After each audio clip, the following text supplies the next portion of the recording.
Hello, everybody, and welcome to this new episode of Spanish Loops. Hola, Jorge. Hola, Fran. How are you doing? I can see you looking great today. You fool. Yes, I am perfect. For a change, So, just for so a change. just for a little change, not a Yeah, big deal. From that's one right. week to the next, it's not a big change. So True. that's it. Yeah. Okay, let's bring some music here. Okay, let's go for it.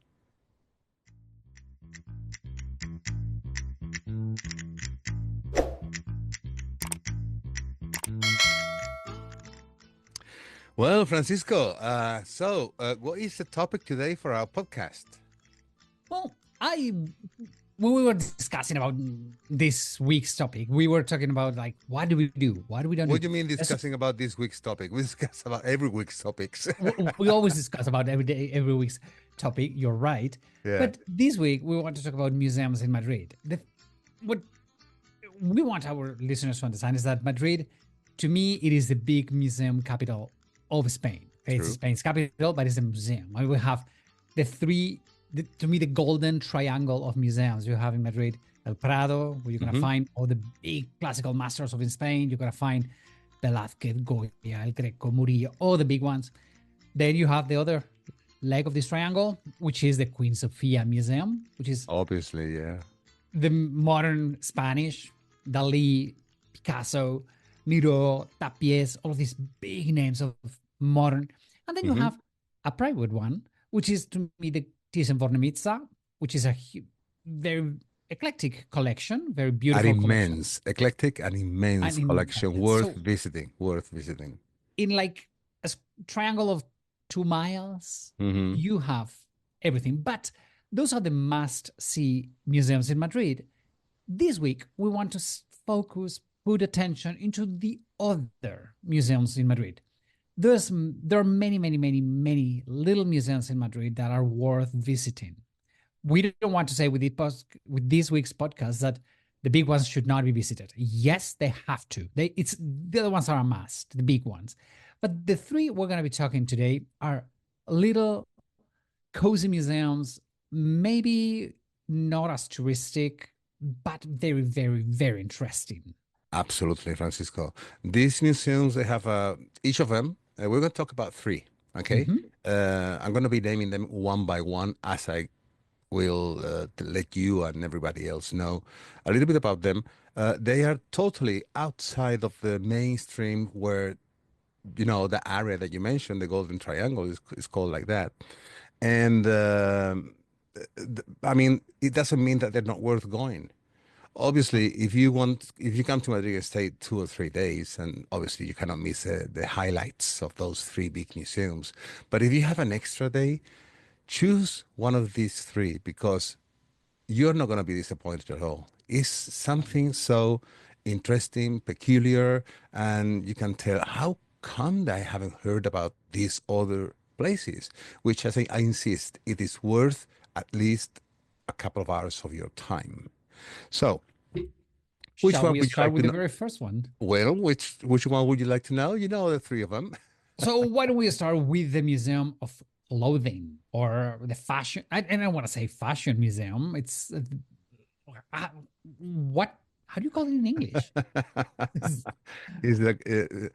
It's like it's not a very usual name, but it's a museum of clothings, clothes museum. But Yeah, for our designs, listeners, design. There we go. But it fashion is museum or quite something. a new museum. It's only had like, if I'm not wrong, get me 22 years, something like that. Ooh, Close right. enough. You are in that tricky segment of the timeline of that museum. As it is now called Museo del Traje, Museum of Costumes in English.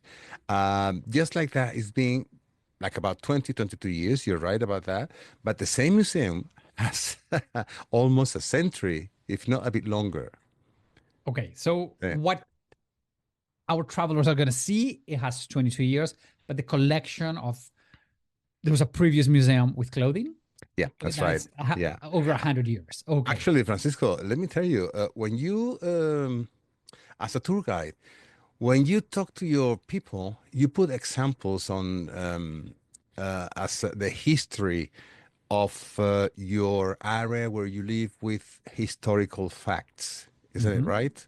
Yes. Obviously, you can touch or you can brush it with a few political facts that is, in a way History. almost unavoidable because it is part of a history. But think of it, the evolution of fashion and clothing is also a journey through history as well. And it is. We always tend to think that fashion is like this, oh, okay, just cute little people walking on a runway. No, no, no, no. It identifies a society, it identifies the way we portray ourselves. Hmm. When it, to me, when you have an image of somebody from the 60s, it is so clear. Yeah. When you have somebody from the 80s, it is totally different. Isn't it funny when you look at photos of your Yes. teen years and you see And we the think, fashion of those years? There's marks from yes, each decade with those big shoulder big pads shoulder and the pads is like hair, ladies. amazing. Yes. So it's funny, funny, funny. But yeah, I mean, really, fashion marks a lot of it. And I'm very happy that we do have a fashion a costume Yeah, yeah. museum It, here in it, Madrid. it is a museum of an evolution, how the costume has gone. So, in its barely 20 years of existence, I will talk about the timelines from a century ago in a few minutes. But just let me tell you that this museum has become a national, also international benchmark, not just because of the beautiful collection, also thanks to the fresh and innovative ways in everything is being studied. It is a meeting point where the textile tradition, the rich textile tradition of Spain, as it shows the modernity, creativity, and the industrial world of fashion in general. As I said, the museum history doesn't begin 20 years ago. There is a much longer and fascinating past, including several name changes along the way. Okay, let's Okay. go with the museum timeline. Okay. 1925, 100 years ago, Exactly 100 years ago. exactly 100 years ago. It was called the Regional Costume Exhibition. And it was a very hard job at the time because after 4 years of preparation in Spain's the king and the queen, uh, they inaugurated an exhibition in April that year, 1925. And, it was so successful that they decided to leave it as a permanent collection. And it was called the Museum of the Costume. Okay. Okay. So now, what happened? In 1927, 2 years later, up until almost a decade after, they changed the name to the Regional and Historical Costume Museum, Okay. right? And it was in another location to where it is now. Okay, once that exhibition ended, don't forget that we had the civil war in Spain, 1936 until 1939. Thirty-nine. That's something also very hard to avoid when we talk about something of the recent history of Spain. So, the meantime, it was closed, and then it changed the name in just before the civil war in 1934 or 5, if I'm not mistaken. Yeah, to the Museum of Spanish People. Okay. There you go. So there was again costume collections that it was merged with items from the, I would say, ethnography and popular art seminars that they were going all around the country. Alrighty. So, as I said, the Civil War stopped almost everything.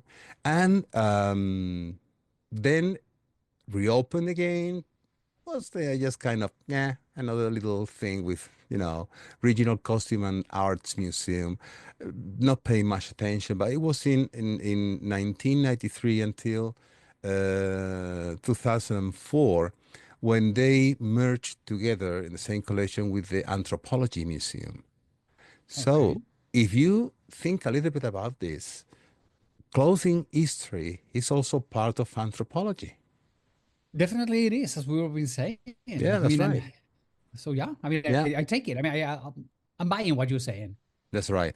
But then in 2004 is when the local authorities decided to give the costume collection a spotlight. that they thought it deserved. Okay, that's how nowadays the Museum of Costume is as it is today, and it's part of the ethnologic heritage of Spain. Okay, and so 2004. That was when it was created. It 20 years was ago, 21 years ago 1 years or ago. something like that. And now is at the same time has a foundation which is the Center of Investigation of Ethnological Heritage. So besides the temporary closure that most of the sites had all over the world because of the COVID, is being open as that, and it remains. And it's very centrally located in Madrid. It's very, very close to the one of the main backbones of the city of Madrid. But Madrid has several backbones, okay? Mhm. But if you go to the core of the city, like Puerta del Sol, we have mentioned many times in our podcasts, that is the The core, center the of center of Spain, the city. I would say it's barely 15 minutes distance from there, okay? walking or by car? No, no, on foot. Oh, so it's city center, for God's sakes. Yeah, yeah, yeah. It's It's very, close very, to very in well the located. direction of the university, if I'm not wrong. Yeah, I would say this. Yeah, yeah, on the way Okay. to the university. So, That's right. and Yeah. Jorge, I mean, we do have some stage collections and exhibitions.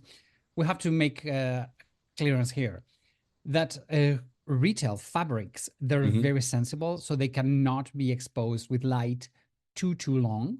Okay, so that's why it rotates so many times. So we have temporary most of it temporary exhibitions, Yeah, right? that's right. But Yeah, really, the costumes in Spain are incredible because it tells, I mean, from the creation 100 years ago to now, I mean, from 1924 to 1925 to 2025, these 100 years, really, Spain has gone through so much. We've gone through Oh, these yeah, monarchies, totalitarianistic, we've gone through war, we've gone to dictatorship, we've gone to modern times. So really, it stretches and it shows a lot of our yeah, heritage. Of that's right. Yeah, so I think it's a very interesting museum because you get to see through the clothes how the liberation of Spain took place, which yeah, I adore. that's right. Yes, and also the regional popular costumes because Oh, that from one region to another, it changes completely, right? that's a good one because everybody thinks that in Spain here we're all dressed like matadors and flamenco Yeah, with dancers. the sombrero, the bolero jacket, and the Wrong. tight pants. No, no, no, it's Nope, not like nope, that. nope, nope. No, I no, mean, no. especially here in the north, we do not have any of the matador outfits or nothing Mm, to do. So every region has its own garment, its yeah, own special thing. Some more correct. flattering than others. Let's say that the Andalusian ones are very flattering and everybody looks good on them. The ones here in the north, not that much. Hey, but everything has its charm Oh and yeah, a right. reason behind it. So, Well, the weather and yeah, what. that's right. Well, that's one of Oh, the main things. yeah. That's one of the So main things. anyway, that's one of the good ones. That's one One of of the the good good, ones. beautiful museums. The second one, and this one to me, it's like, oh, I love it. It is the Sorolla, That's right. Joaquin Sorolla Museum. Joaquin Sorolla, Sorolla. Yeah. let's Sorolla. Sorolla was a painter coming from Valencia. He was born at the end of 1800s. He died in 1923. Actually, And in 1863, he was born. okay, no, 1863. Oh, yeah. What did I Yeah, say? okay, 1863. 18. No, you said 19. Oh, Oh, that's what I no. heard. But Sorry, guys. he was born after he was dead. Oh my God, no. Okay, I'm only so human. 1863 to 1923. That's right. And he's from the city of Valencia. Valencia is in the Mediterranean, the beautiful light of the Right. Mediterranean. Hmm. That's what he painted. So, That's what right. about this museum, Jorge? Where is it? Why is it here? What about if we just mention a little bit of his Joaquin Sorolla himself and how Okay, he got to be so famous that has a very important and relevant information in his life and also in his achievements regarding North America. Is that okay, okay with you? perfecto. Okay, good. So, yes, when he was just 2 years old, he just lost both of his parents because due to a cholera pandemic that happened all over Spain. And his sister, Concepcion, were taken in by their aunt and uncle, sorry, both of them. Uh, so, little by little, Concepcion, the sister, noticed that his brother would like to paint a lot. He paid the attention or called the attention to the uncle, saying, "Hey, come on, look at my brother. He paints really well." Anyway, they recognized their passion, and it was in 1876, if I'm not mistaken, that his uncle uh, placed him in the School of Artisans in Valencia. Okay, Okay. where he took classes, followed by former study at the Fine Arts Academy of Valencia. Okay, the very first steps to his success, it was after visiting the Prado Museum and studying Velázquez. Uh, that was when he entered in his realistic phase, studying under paintings of Gonzalo Salvá. And it was in the decade of the 1880s when he won his first prize. It was a second class medal at the National Exhibition for his painting Defense of the Park of the Artillery. Okay. So there you go. His first achievement was a second prize. Not bad. Not Okay. bad. Okay. So then he just earned, his evolution made him earn to go to Rome in a scholarship. When he arrived to Italy, he was totally captivated by the classical and Renaissance art. Uh, that artistic journey took him into Paris, where he encountered Impressionism. Okay. And in 1888, it was when he was extended his scholarship.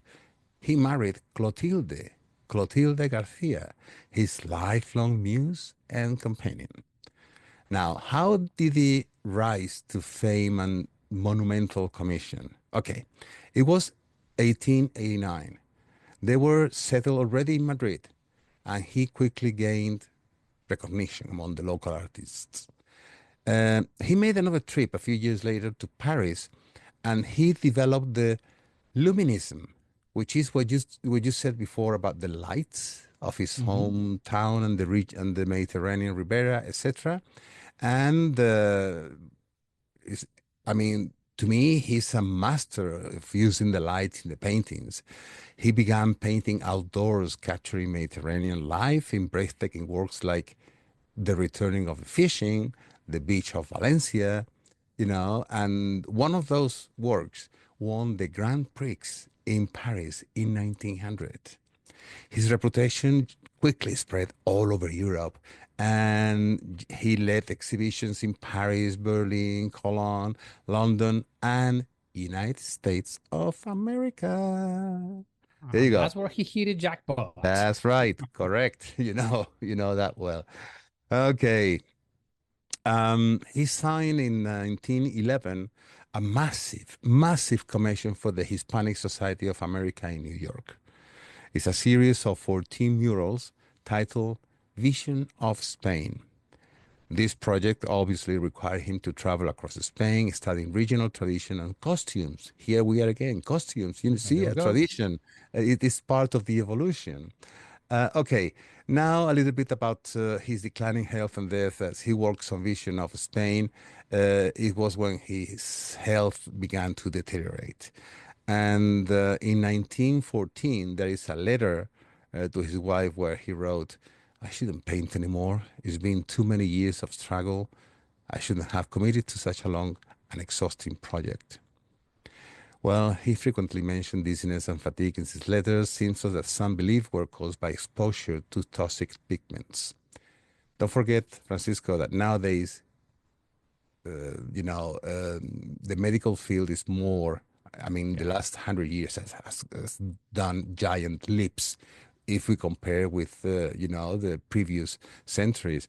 So they believe that the color vermilion, which is mercury based, and the lead white and Shields green, those substances that they were very common during his lifetime are now known to be extremely toxic and probably has contributed to his illness. It was in 1920 when Sorolla suffered a stroke, leaving him paralyzed on his left side. So, unable to complete his work of Spanish society, he never received any final payment. He passed away in August 1923.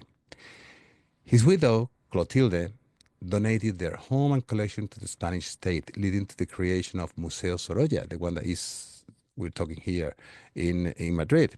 And only just some time along the line until since he died and his will was read, it was when the Hispanic Society of New York just paid the foundation called, Museo Sorolla, So yeah, the what he did, those murals that I told you, when they paid, they balanced all the debits that they all the had, dead. etc., etc.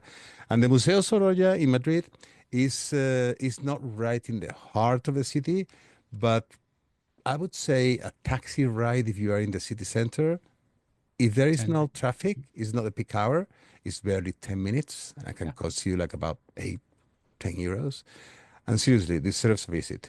Mind you guys out there, now is closed for reformations because they are extending, sorry, the grounds of it was the original house where he lived, his gallery, his workshop, etc. So they want to expose absolutely everything that is in a total an amount of 1,400 pieces. So they're due to open early 2026, just in a few months' times. Okay, so keep that And in mind. Keep that in yeah. mind if you're planning to come to Madrid, because, as I said, if you just Google Sorolla, just that, Sorolla, you will see his beautiful works. So for our listeners, the image of Sorolla, it's I most of the most famous paintings are people walking on the beach, Hmm. with two women dressed in white, blown by the wind on the beach, or these kids running on the beach, all naked, but all wet. It's beautiful, beautiful, beautiful, beautiful paintings of life and nature and everything.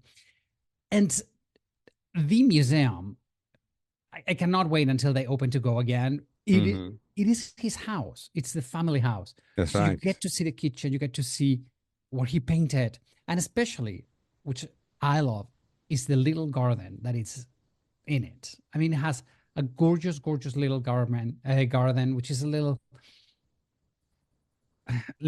a micro little Alhambra. Okay, you have a Yep, little that's right. Yeah. water, you have the Now that you mention, tiles, you yeah, have it's true. Yeah. so, and Yeah. when you said he he had a stroke and he stayed at home for a long, long, long time, and he painted a lot of some of his final paintings. Most of them are his garden. So it's Yeah. beautiful. I mean, to me, this museum is a must visit because It you is. get to learn about this magnificent painter and his incredible work. So that's a perfect second recommendation, Jorge. Yeah. I mean, being the second recommendation doesn't mean it's above Oh no, or no, below the other. It's all on no. the same line. We're just saying, these museums. Well, And the third one that we're going to talk about there we today, go. This third one is not the third; it's just the next one. Please that's right. don't think that we're saying first, second, or third. No, No. it's the next one. It's the Lázaro Galdeano Yeah. Museum. Who who on earth is Lázaro Galdeano? I mean, I know he's a philanthropist and he had a lot of money and bought a lot of paints. That's pretty much all I know about him. Okay, hold to your horses, Francisco, because Lázaro Hold them. Galdiano was born in Navarra. What? Yeah. Excuse me? He was Yeah. from here? In 1864, 62, 1862. Yeah, 1862. That's So right. pretty Yeah. much like Sorolla. Soraya was born in Valencia. Well, but at the same Oh, time, I you mean mean, oh, time frame? Sorry, yeah. time frame, time I'm frame. sorry. But Lázaro Galdiano wasn't an artist. He was a philanthropic person. He was um, when I went to in one of my trips to Australia, the very first time I heard this expression, I just laughed out loud because I never heard it before, but I understood perfectly what they meant. So I could call this person like he had an itchy arse. Okay, so he couldn't stop moving all the time. Maybe that's a Navarra thing that we I'm cannot sorry, stand guys. still. Anyway, as I said, he was born in Navarra and he studied law. So he became a lawyer in Valladolid, Barcelona, and then he went to Santiago de Compostela. Then he moved to Madrid, where he launched his most significant editorial project, The Modern Spain, a project that lasted since 1890 until, yeah, 1890 until 1914. That's right. And it was a literary magazine featuring top writers of the time. His passion for books and arts made him an expert bibliophile, amazing a collection of 20,000 books. In those 20,000 books, Francisco, they were 900 manuscripts, originals. Oh, Incredible. And also, he became an avid art collector and dealer. Okay, let's put a little bit of personal facts of his life. In 1903, he married his wife Paula. Okay, that she was a very wealthy Argentinian widow. A year later, they began building their Madrid residence, which is called Parque Florido. It is in central Madrid, but not in the core. Okay, I would say the distance is more or less that the one that we talked before about Sorojas. It's just a 10 minutes taxi ride from the core of the city, and later became Museum Lázaro Galdeano in 1951. so When it's also Paula, his house. his The house, museum is correct. his house. It's a Okay. huge, big palace. It's immense. It's immense. I mean, and it's in one of the most exclusive areas of central Madrid. Is what they call the Golden Square, where all the big top-notch brands of like I don't know, Bulgari, Cartier, Okay. So it's in Gucci, all Serrano that. area. Imagine if you have that area in a city that they are with those boutiques. That means Of course. the properties there are really expensive, right? So Okay. the being, I mean, seeing the size of that huge house to be displayed as a museum, that is a very, a piece of gold, a piece of Okay. good gold. Anyway, when Paula died in 1932, I think it was, Lázaro Galdiano spent some years abroad, adding to his collection in Paris, in New York. He passed away in 1947 and leaving all his assets to the Spanish state. What he did well, the year he died, a foundation was created under his name. But one of the things he did is that many of the masterpieces in Spain, they were either spoiled. Napoleon took a lot of arts from Spain when he invaded, and also during the Civil War, many people they just took things away. So he concentrated in searching for those pieces of art and going to either auctions or buying them because he just wanted to recover that art that was Spanish art. But that doesn't mean only paintings. It means also pieces of porcelain, pieces of furniture that it was belonged to the royalty at the time, and I don't know, many things among others. Okay, so that's a little bit of about his life, and well, the museum is, I would say, maybe worth about an hour and a half, 2 hours visiting, but it's a very impressive collection. There is another museum that I know, not in Spain, that for those who has traveled and been in Lisbon, I can compare it to, which is in Lisbon. They have the Gulbenkian collection. Okay, Okay. it's exactly the same kind of person, but this person wasn't so much philanthropic or art enthusiast as the Lázaro Galdeano. But why am I saying all this? This Mr. Gulbenkian, he was a trader, a merchant, and he used to be known as the Mr. 5%, I think, because that was his commission in every transaction he made, especially with oil at the time. But he made such a huge collection from the entire world that he donated everything to the Portuguese state. Same thing, very parallel. Okay. The collections Galdeano. lines with Lázaro Galdeano. So if you've been in Lisbon and you know this museum, just try to transfer it to the Spanish side, which is the Lázaro Galdeano Museum. Okay. Okay, so I think we've gone through the 3 of the beautiful little museums in Madrid. There are many, many more. Yeah. But I really think they are worth visiting. I do believe they are. Yes, seriously, just don't hesitate to, if you have, 3-4 days in Madrid to dedicate, just write the name of the 3 museums in pieces of paper, put it in a box, and just pick one. And any of the 3 is worth visiting. If you have time for the 3, that would be perfect, But there is another great way to get to see some of these places. Hey, you offer one of the best tours in Spain, which is the Madrid and Imperial cities, where you are based for 1 whole week in the city of Madrid. And obviously, you're going to have some free time. We are based for 10 days in Madrid. 10 days in Madrid. Come on, you're going to make it your home. So all our listeners, if you want to be not a tourist, an insider, just check Jorge's website, which is travelingwithjorge.com. Check his Madrid and Imperial cities, because really you're going to discover the heart, the core of the city, and you're going to have time to see this costume institute in Madrid, the Sorolla Museum on your free time, or the Lázaro Galdeano Museum. 3 amazing museums worth visiting when you are with Jorge. Thank you so much, Francisco, for mentioning that. And also, guys out there, if you want to go with Francisco in any of his tours, go to his website, which is travelingsteps.es. Discover everything that Francisco is making on his social media and also his tours. And I believe, Francisco, that's everything we have to say for this week, isn't it? I think that's it. I mean, don't you think it's good enough? Cool. Yeah. That's a lot of information. Love it. All right. Jorge.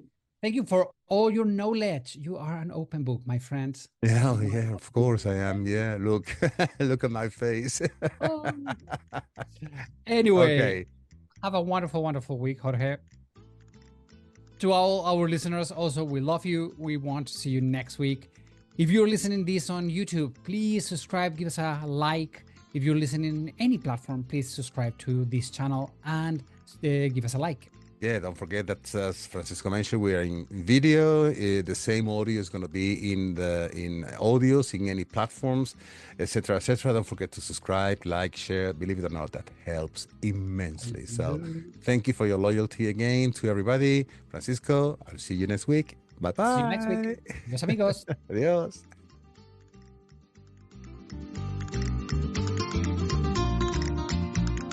As usual, we want to thank all our listeners for being there every week, letting us sharing our talks. Follow us in Spanish Loops in Facebook, Spotify, Apple Podcasts, or your favorite platform. And in Instagram, you can find us as the Spanish Loops Podcast, no spaces, all together. If you want to find us the quickest way, just Google Spanish Loops Podcast and you will find us. Hasta la vista, amigos. See you next week.